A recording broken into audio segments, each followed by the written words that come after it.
Hi friends, welcome back to my channel. ఈ స్టోరీకి writer SNMR Sridhar గారండి. శ్రీధర్ గారి అన్ని స్టోరీస్ కి కాపీరైట్స్ వర్తిస్తాయి. ఆయన పర్మిషన్ లేకుండా యూట్యూబ్ లోనే కాదు మరే ఇతర సోషల్ మీడియా నెట్వర్క్ లో కూడా ఆయన స్టోరీస్ ని అప్లోడ్ చేయడానికి వీల్లేదు. దయచేసి అలా చేయకండి ఫ్రెండ్స్. అలా చేస్తే లీగల్ గా చాలా ప్రాబ్లమ్స్ ఫేస్ చేయాల్సి వస్తుంది.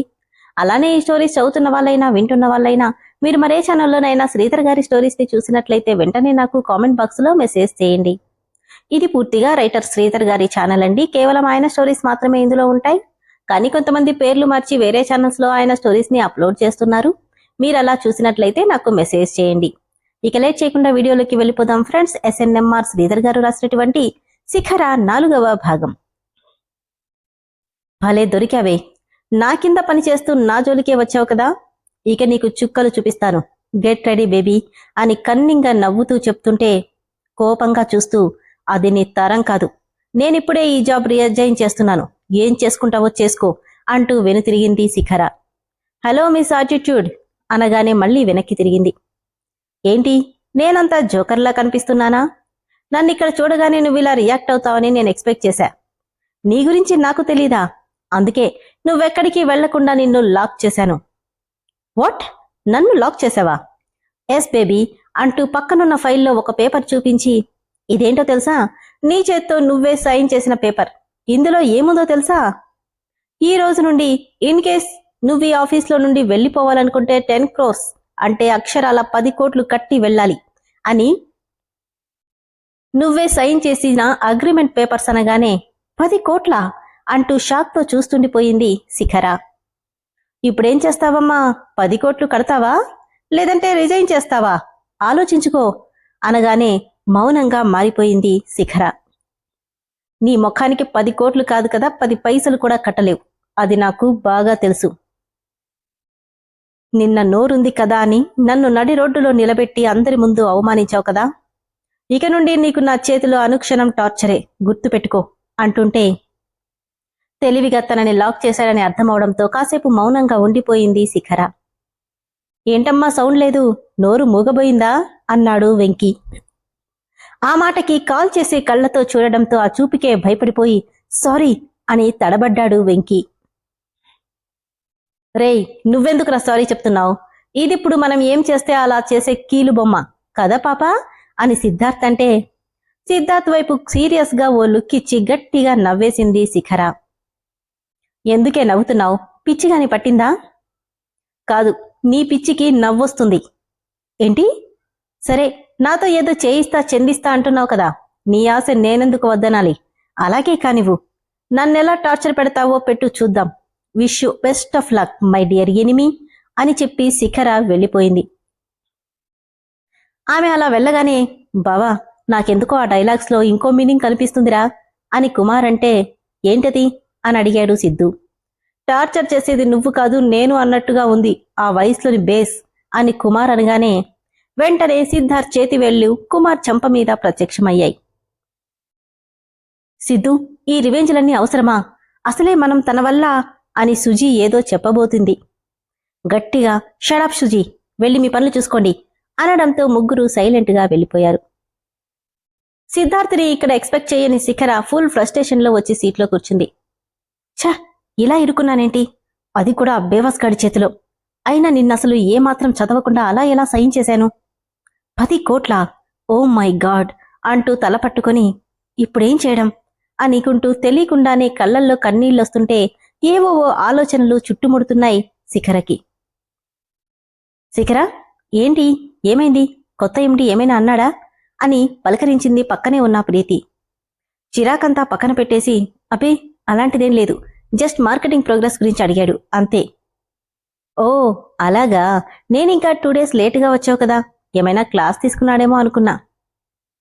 ఇబ్బందిగా నవ్వి తన వర్క్ స్టార్ట్ చేసింది శిఖర. సాత్విక్ అంటూ అతని దగ్గరికొచ్చింది సమీర. నీకు కుంఫు మార్షల్ ఆర్ట్స్ లాంటివేమైనా వచ్చా అని అడిగింది. తన క్వశ్చన్ అర్థం కాక, లేదే, ఎందుకలా అనిగావు? ఏం లేదు అని సిస్టమ్ వైపు చూస్తూ వర్క్ చేసుకుంటూనే, ఏమీ రాకుండానే వాళ్ళని అలా కొట్టాడా? బాబోయ్, ఇంకేమైనా వచ్చుంటే ఆ శిఖరని తలెత్తి చూసిన వాళ్ళని కూడా చంపేసేవాడేమో అని సమీర అనుకుంటుంటే, చూస్తే ఏం చేయను గాని శిఖరాన్ని టార్గెట్ చేస్తేనే నా రియాక్షన్ ఇలా ఉంటుంది అని సీరియస్గా చెప్పాడు సాత్విక్.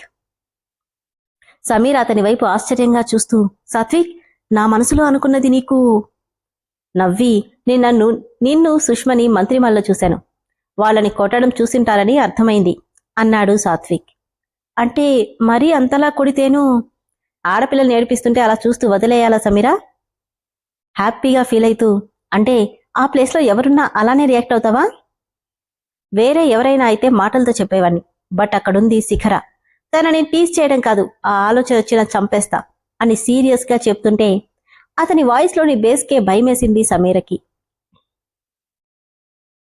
మేడం, మిమ్మల్ని ఎండీ గారు రమ్మంటున్నారు అంటూ ప్యూన్ రంగా చెప్పడంతో, నన్నా, ఎందుకు అని అడిగింది శిఖర. తెలీదు మేడం అని చెప్పి వెళ్ళిపోయాడు రంగా. వీడికి మళ్ళీ ఏం పొయ్యే కాలం వచ్చిందో ఏంటో అనుకుంటూ వెళ్ళి ఎక్స్క్యూజ్ మీ సార్ అంటూ డోర్ కొట్టింది. కమింగ్ అన్న సౌండ్కి లోపలికొచ్చి, పిలిచారంట?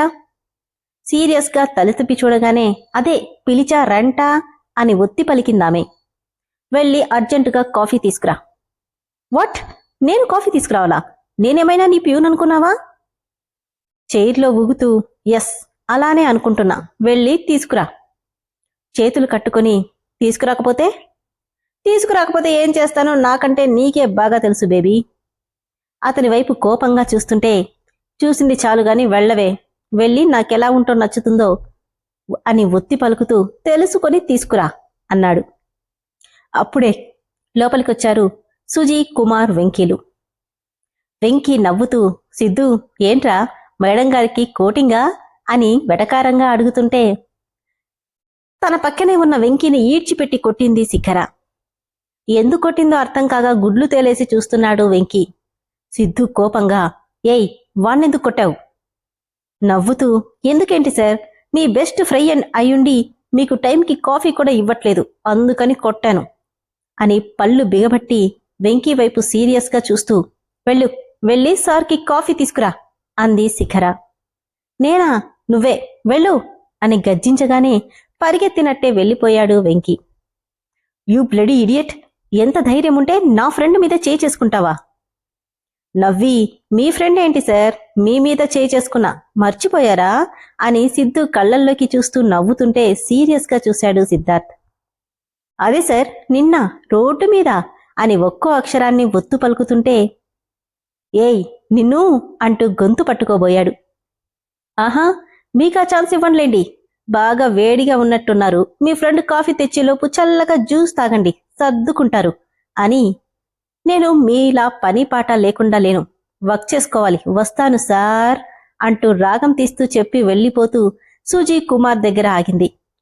కుమార్ చెంపలకి చేతులు అడ్డం పెట్టుకుని, నేనేం చేయలేదు అంటే, ఈ మాత్రం భయం పెట్టుకోమని మీ ఫ్రెండ్కి కూడా చెప్పండి, లేదంటే ఏదో గుర్తు చేస్తున్నట్టుగా సిద్ధార్థ్ వైపు కోపంగా చూసి వెళ్ళిపోయింది శిఖర. వెంకీ ఏడుస్తూ, బావా కాఫీ అంటూ కప్ తీసుకొచ్చాడు. ఛీ ఎదవా, అదెల్లమంటే వెళ్ళడమేనా? నన్నేం చేయమంటావురా, ఆ రేంజ్లో చెప్తేను.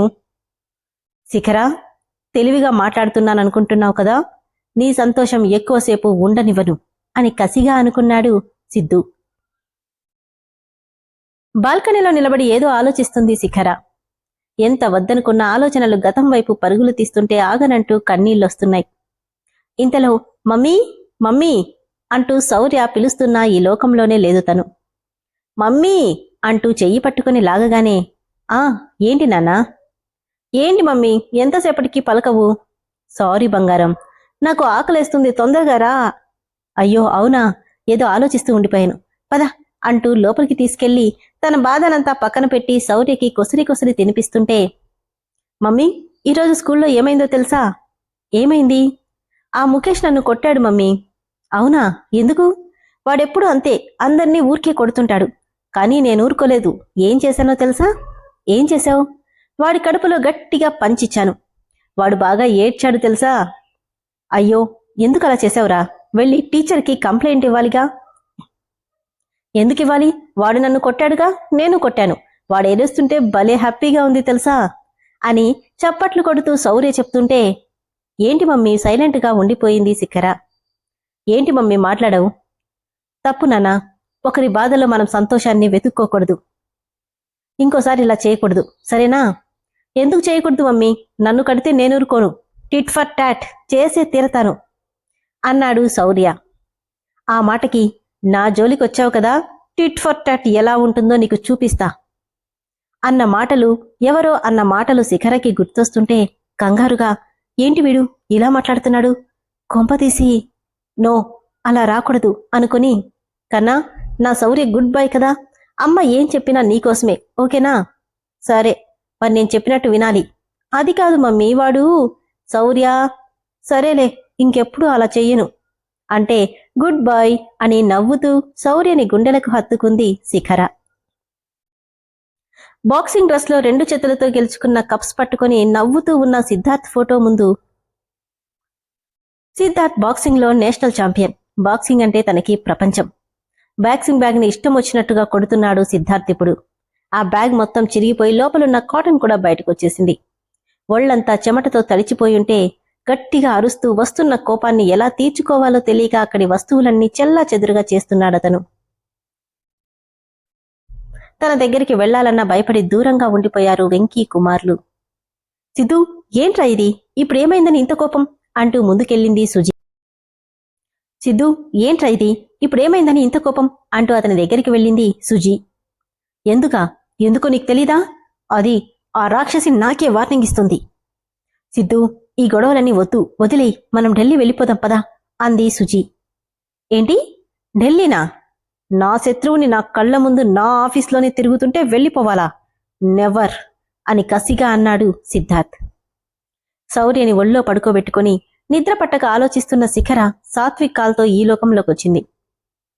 హలో సాత్విక్ అని శిఖర పిలిస్తే ఆమె గొంతుకే డౌట్గా, ఏంటలా ఉన్నావు, అంతా ఓకేనా అని అడిగాడు సాత్విక్. కళ్ళు తుడుచుకుంటూ, ఏం లేదురా, నిద్దట్లో ఉన్నా నీ ఫోన్ వచ్చింది. నేను నీ ప్రతిబింబాన్ని శిఖర, నువ్వెప్పుడు ఎలా ఉంటావో నాకు తెలీదా, ఏమైంది అని సీరియస్గా అడిగాడు సాత్విక్. శిఖర మనసులో, ఇప్పుడు వీడికి ఇదంతా చెప్తే అమ్మో ఇంకేమైనా ఉందా, అసలు వీడికి కోపం వచ్చిందంటే మనిషి కాదు అని ఆలోచిస్తుంది. నిన్నే అడిగేది, ఏంటి మాట్లాడవు, ఆఫీస్లో ఏమైనా ప్రాబ్లమా?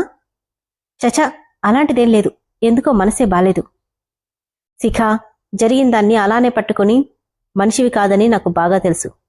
బట్ లీవ్ ఇట్, మనకిప్పుడు ఎలాంటి సమస్య లేదు. అందుకే కదా ఆ ఊరు ఆ మనుషులు వద్దనుకొని వచ్చేసింది. నవ్వుతూ భోంచేసావా అని అడిగింది శిఖర.